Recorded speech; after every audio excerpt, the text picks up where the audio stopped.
Dr. Shenya Novak. Over 25 years of medical practice, I have observed many cases where certain surgeries were performed that did not lead to results, or where complications occurred that later seriously spoiled people's lives, or after surgery a person's condition worsened and they thought about how great it would have been not to do it. And it is not without reason that surgeons say that the best surgery is the one that was not performed. Let us figure out which things are better not to do, and in which cases it is better not to cut. This is important, because once there is an incision, once there is intervention in the body, once there is scar tissue, it cannot be undone. Therefore, before making decisions about irreversible actions, let's think 100 times. Today I will tell you about 5 surgeries that should not be done without very strict, very serious indications. The first surgery is surgery for an intervertebral hernia. It should be performed only when, without it, a person simply can no longer exist. In cases when a nerve root is compressed and, except for intervention and removal of this compression of the root, we cannot help the person in any way. When, because of the compression, the person develops severe weakness in the limbs, dysfunction of the pelvic organs. This does happen. But this happens quite rarely. In most cases, when a person has chronic pain, primarily in the lower back, the situation can be corrected manually. Often problems in the lumbar region and pain in the lower back arise not only because there is pressure from the lumbar vertebrae, but because there are problems in the hip joint, tight ligaments and muscle tension in this area. Until we resolve this, treating only the lower back is often insufficient. Lower back problems may be due to rotation of the pelvic bones. And after such correction, again, we can see significant improvement. Lower back problems may be associated with skull injuries, due to which the balance of the body is disrupted and the lumbar region is overloaded. In short, there are many causes of lower back problems, and by influencing them we can improve a person's condition and in most cases almost completely eliminate these pains. Many people, when their lower back hurts, go for an MRI, and there they find a protrusion or a hernia. But what is interesting is that if we take 100 average people on the street, in half of them we will find either protrusions or hernias. This is very, very common, and these people will have no complaints at all. That is, the problem is not that there are some changes in the disc. The problem is that this area is mechanically overloaded. The muscles are tense, and because of chronic tension this pain appears. And until we restore the correct position of the bones and release the tension in this area, this tension will persist. And an interesting point is that this treatment can be effective regardless of how long the condition has existed. A person may have had lower back pain for 10, 20, or 30 years. And nevertheless, after properly conducted therapy, this pain can go away quite quickly, and the person can successfully forget about it. So, do not rush to operate on an intervertebral hernia. After all, the hernia itself arises as an adaptation of the body to distortions in the body. Imagine 2 vertebrae. It is like 2 plates with jellies squeezed between them. If we start pressing the plates more on one edge than the other, the jelly will begin to bulge in one direction or another.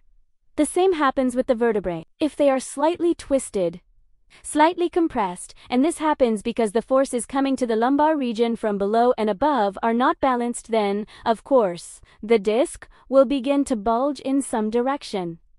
This is logical. The body creates a support for itself. And if we cut off this support, it will begin to create support for itself in another place. A very common situation is when after removal of a hernia, a disc begins to protrude above or below the site of the surgery.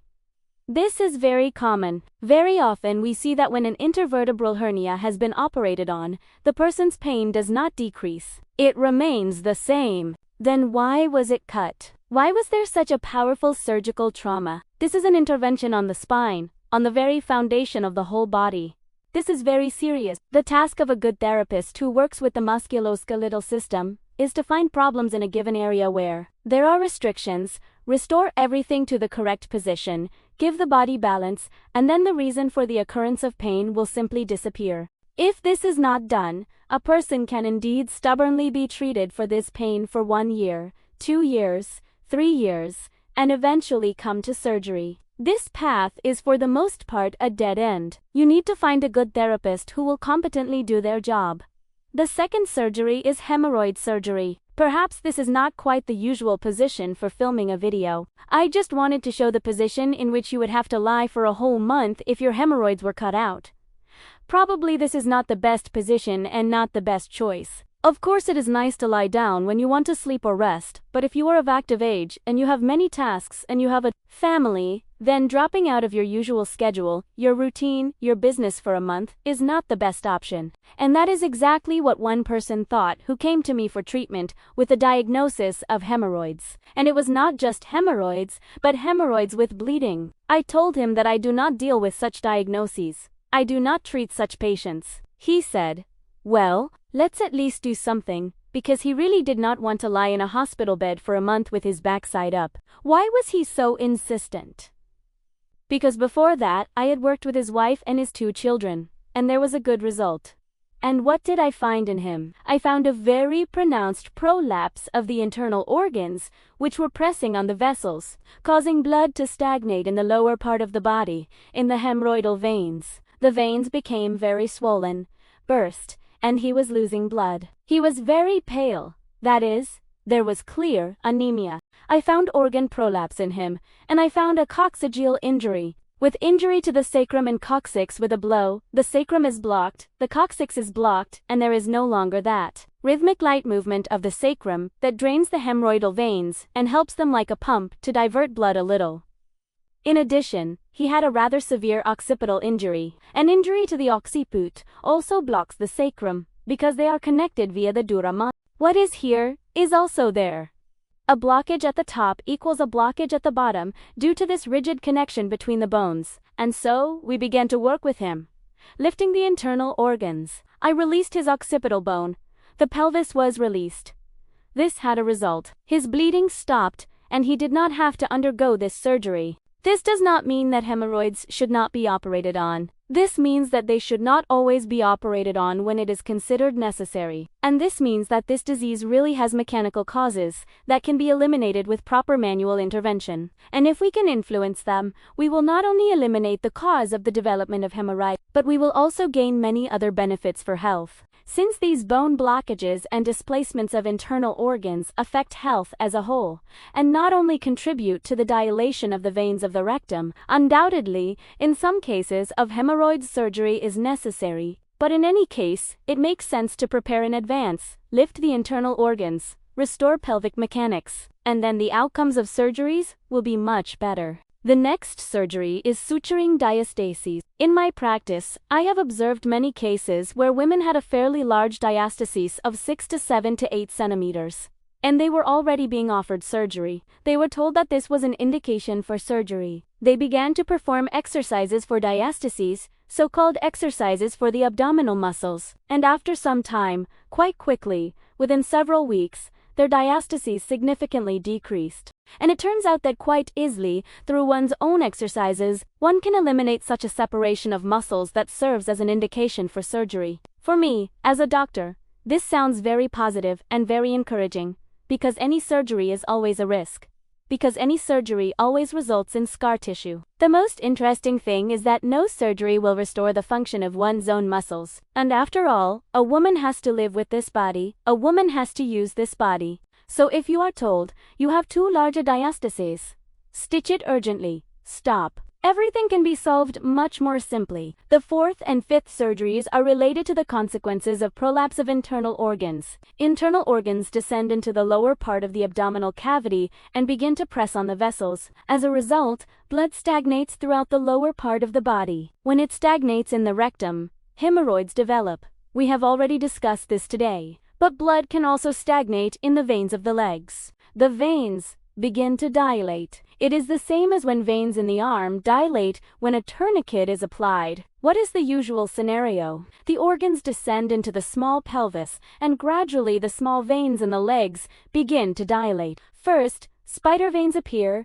then slight dilation, then small nodules, then they become large nodes. Year after year, the situation can gradually worsen. If there are provoking factors, the situation worsens further. Provoking factors include pregnancy, childbirth, lifting heavy loads, straining during constipation. In general, all these factors affect the condition of the veins. The situation worsens if the vein wall is weakened due to nutrient deficiencies, connective tissue dysplasia, due to vitamin D deficiency. All of this accumulates together and leads to the appearance of nodes on the legs. This is a fairly understandable, logical story. It did not become clear to me immediately, because traditionally in medicine only varicose nodes and varicose disease are described. But the option that veins can be compressed by prolapsed organs is not taken into account. And all treatment is mainly directed precisely at the veins. There are many operations: laser operations, injection of sclerosing substances,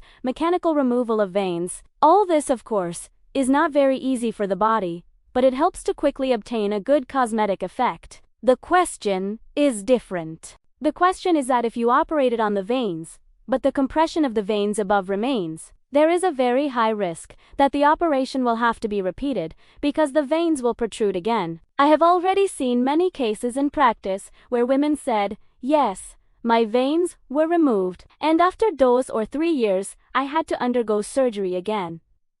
The problem is not that the surgeon did a poor job. The problem is that the underlying background was not eliminated. As for varicose veins, of course, first of all, it is necessary to lift the internal organs and pay attention to this. Thus, remove the background against which varicose veins progress and intensify. If you lift the internal organs, you will stop the progression of varicose veins. This is very important, and in some situations this can help avoid surgery if you lift the internal organs at early stages. Naturally, then we try to move more, sit less, so that blood stagnates less, and not perform such loads that provoke varicose veins. In short, take this feature into account and try to restrain the disease. And this can help avoid surgery. In any case, if you have pronounced vein dilation and you are determined to eliminate it, first lift the organs. First, take the necessary vitamins and supplements to strengthen the tissues, and then you will be ready for a good surgery. The surgery will be performed, and you will not have a recurrence. It is very good to do it once and not return to it and not do 1, 2, or 3 repeat surgeries. Agree. This is a more rational tactic. Prolapse of internal organs is present not only in people who have varicose veins. How can you understand that there is prolapse of internal organs? If you have a protruding abdomen, regardless of your body type, slim or slightly overweight, a protruding abdomen equals prolapse of internal organs. This is not only an external change that everyone sees in the mirror, but also a change in health status. When the internal organs descend, veins dilate both in the legs and in the rectum. Because of organ prolapse, diastasis may increase. With organ prolapse, the genital organs also descend. Undoubtedly,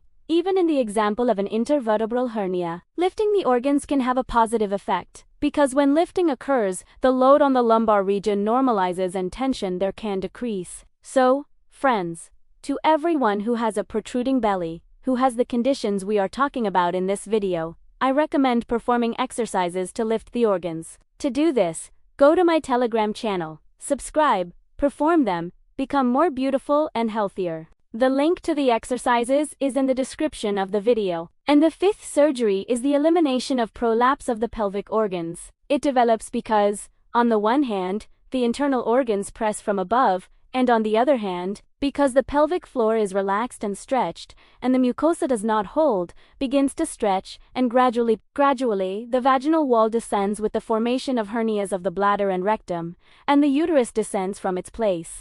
It is interesting that prolapse of the pelvic organs does not develop overnight. This condition usually takes a long time, several years, maybe several decades, of gradual changes. And I am highly confident that if measures are taken in time, lifting the internal organs and strengthening the pelvic floor muscles, then surgery for organ prolapse can be avoided. I had such a case in my practice when a woman began to lift the organs and strengthen the muscles, and she felt much better. She had the first degree of prolapse. She addressed the situation, then she stopped doing it and postponed it. And after 5 years, she still had to undergo surgery because the situation was already too advanced. Therefore, pay attention in time to what the gynecologist tells you that prolapse is beginning and take some measures. You have the most effective tool: lifting the internal organs, strengthening the abdominal muscles, strengthening the pelvic floor. And then, with a high degree of probability, surgery can be avoided. Approach your health wisely. Decide on irreversible actions, which includes surgical operations, only when it is necessary, not even by 100%, but by 200% when there is simply no other way. In other cases, I am sure that self-treatment and proper intervention can significantly improve the situation, and at the very least, if you do have to go for surgery, then do it once with good preparation. Dr. Ksenia Novak. I wish you good health.